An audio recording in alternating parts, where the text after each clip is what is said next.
ಕರ್ನಾಟಕದಾಗ ನಡೆದಿದ್ದ ಈ ಹೊಂಟೆ ಸ್ಟೋರಿ ಕೇಳಿ ನೀವು ಡೆಫಿನೆಟ್ಲಿ ಶಾಕ್ ಆಗಿ ಹೋಗ್ಬಿಡ್ತೀರಾ. ಮಾರ್ಚ್ 2008 ಪ್ರತೀಕನು 8 ವರ್ಷದ ಹುಡುಗ ತಮ್ಮ ಮಮ್ಮಿಗ ಆರಾಮ್ ಇಲ್ದಿದ್ ನೋಡ್ತಾನ. 2 ವರ್ಷದಿಂದ ಅವ್ರ ಮಮ್ಮಿಗ ಕಿಡ್ನಿ ಫೇಲ್ಯೂರ್ ಆಗಿರ್ತೈತಿ. ಅವ್ರು ಯಾವ ಮನೆಯವ್ರಿಗೂ ಇದ್ರ ಬಗ್ಗೆ ತಿಳಿಸಿದ್ದಿರಂಗಿಲ್ಲ. ಆದ್ರೆ ಸಡನ್ಲಿ ಅವ್ರ ಹೆಲ್ತ್ ಕೆಡಾತ್ ಬಿಡ್ತೈತಿ. ಅವ್ರ ಮೆಡಿಕಲ್ ಅಟೆನ್ಷನ್ ಬೇಕಾಗಿರ್ತೈತಿ. ಆ ಟೈಮ್ದಾಗ ಪ್ರತೀಕ್ ಅವ್ರ ಅಣ್ಣ ಮತ್ತು ಅಕ್ಕ ಅವ್ರ ಮನಿ ಜವಾಬ್ದಾರಿಗ ಸಪೋರ್ಟ್ ಮಾಡ್ತಿರ್ತಾರ. ಒಂದ್ ವೀಕೆಂಡ್ ಪ್ರತೀಕ್ ಅವ್ರ ಅಂಟಿ ಮನೆಗೆ ಹೋಗಿರ್ತಾನ. ಇಡೀ ದಿನ ಕಸಿನ್ ಜೋಡಿ ಆಟಾಡಿ ಸುಸ್ತಾಗಿ ಅವ್ರ ರಾತ್ರಿ ಲಗುನ ಮುಕ್ಕೊಂಡಿರ್ತಾನ. ಸಡನ್ಲಿ ಮಿಡ್ ನೈಟಿಗ ಪ್ರತೀಕಿಗೆ ಎಚ್ಚರ ಆಗ್ತೈತಿ.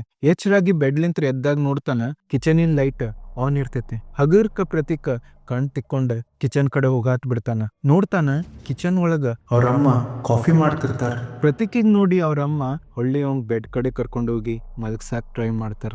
ಮುಂಜಾನೆ ಆದ್ಮೇಲೆ ಪ್ರತೀಕ್ ಸ್ಕೂಲಿಗೆ ರೆಡಿ ಆಗ್ತಿರ್ತಾನ. ಆದ್ರೆ ಅವ್ರ ಅಂಟಿ ಸ್ಕೂಲಿಗೆ ಕರ್ಕೊಂಡ್ ಹೋಗೋ ಬದ್ಲಿ ಅವ್ರ ಮನಿಗ್ ಕರ್ಕೊಂಡ್ ಹೋಗ್ತಾರ. ಅವ್ರ ಮನಿ ಕಡೆ ಹೋದಾಗ ನೋಡ್ತಾನ ಮನಿ ಮುಂದ ಕ್ರೌಡ್ ಇರ್ತೈತಿ. ಪ್ರತೀಕ್ ಮನಿ ಒಳಗ್ ಹೋಗಾಕ್ ಟ್ರೈ ಮಾಡ್ತಿರ್ತಾನ.